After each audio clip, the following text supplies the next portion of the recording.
नमस्कार साथियों, मैं अधिवक्ता गौरव व्यास। साथियों, लीगल कस्टडी और इलीगल कस्टडी, जी हाँ, आपको सुन के अटपटा लग रहा होगा कि कस्टडी इलीगल कैसे होती है। तो आप नहीं जानते, हम आपको बताते हैं कस्टडी इलीगल कैसे होती है।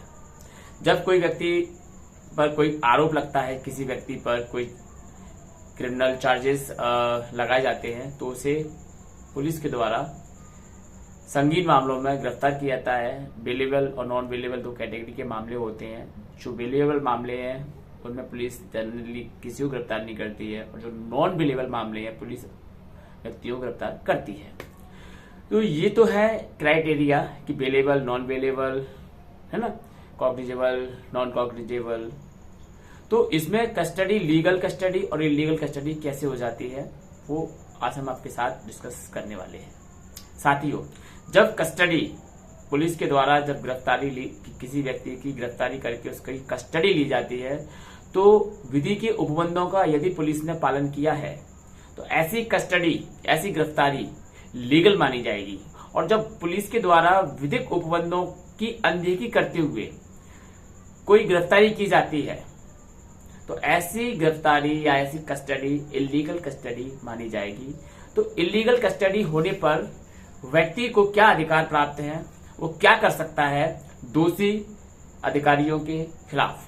साथियों, ऐसे बहुत सी नजीरें हैं जब माननीय सर्वोच्च न्यायालय के द्वारा दोषी अधिकारियों पर कार्रवाई करने की बात कही है और सरकारों पर भारी भरकम जुर्माना भी लगाया है।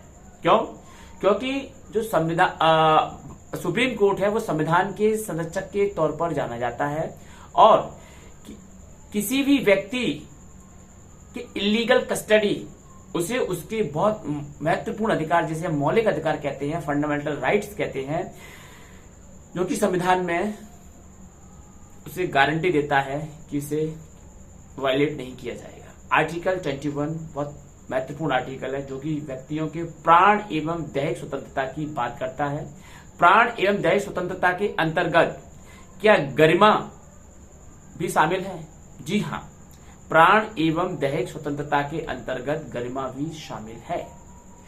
पुलिस के द्वारा किसी व्यक्ति को अवैधानिक तरीके से इलीगल कस्टडी में लेकर के उसकी गरिमा पर अटैक नहीं किया जाएगा, और यदि ऐसा किया जाता है तो ये स्पष्ट तौर पर संविधान के अनुच्छेद 21 का उल्लंघन माना जाएगा, और उसके लिए दोषी पुलिस अधिकारियों पर या दोषी व्यक्तियों पर कार्रवाई की जाएगी। साथियों, एक हाल का मामला है जिसमें रिनी जौहर वर्सेस स्टेट ऑफ एमपी 2015 का ये केस है। इसमें मां और बेटी दोनों को धारा 420 के अंतर्गत पुलिस के द्वारा 420 और एक आईटी एक्ट कॉग्निजेबल ऑफेंस इनके ऊपर रजिस्टर्ड किया जाता है, और इन्हें इलीगल तरीके से डिटेन करते हुए महाराष्ट्र से मध्य प्रदेश लाया जाता है। क्योंकि ये उस समय जब इन्हें गिरफ्तार किया गया था तब ये महाराष्ट्र में थे, तो महाराष्ट्र से भोपाल लाया जाता है मध्य प्रदेश में, क्योंकि भोपाल में ये एफआईआर रजिस्टर्ड की गई थी एक कंपनी के कहने पर। तो साथियों, ये अवैधानिक गिरफ्तारी कैसे हुई, इसमें कुछ डिस्कस पॉइंट थे जो कि न्यायालय ने डिस्कस किए। रिनी जौहर वर्सेस स्टेट ऑफ एमपी 2015 में आप केस भी देख सकते हैं साइटेशंस गूगल पर डाल के। क्या क्रय विक्रय के उल्लंघन के लिए धारा 420 के अंतर्गत एफआईआर की जा सकती है? पहला क्वेश्चन। दूसरा क्वेश्चन कि आर्टिकल 21 में प्राण एवं दैहिक स्वतंत्रता का जो अधिकार दिया गया है, क्या उसके अंतर्गत गरिमा का अधिकार भी शामिल है? इसे भी डिसाइड किया गया।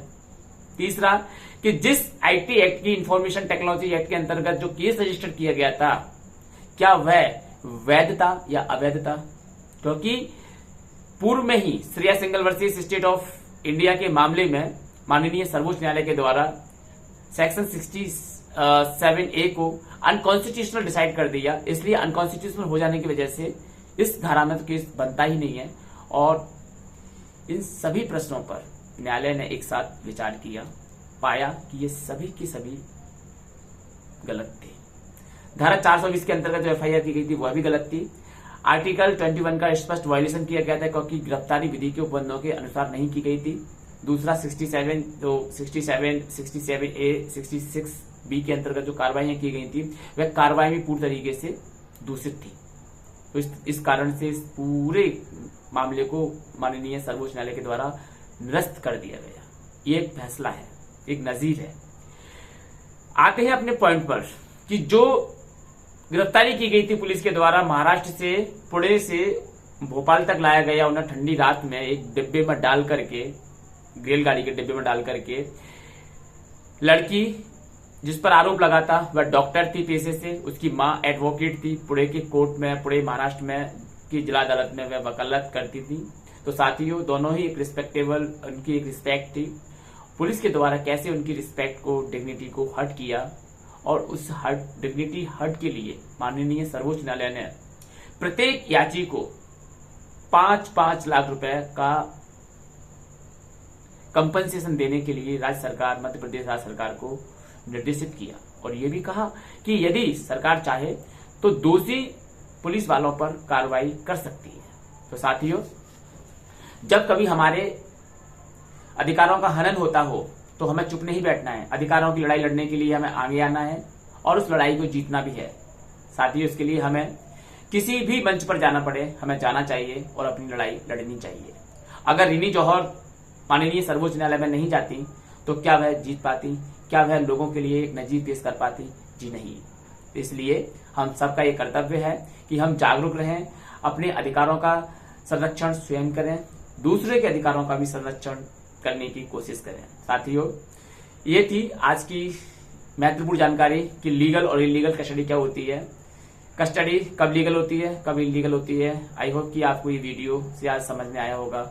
फिर मिलते हैं किसी नेक्स्ट टॉपिक के साथ। नमस्कार।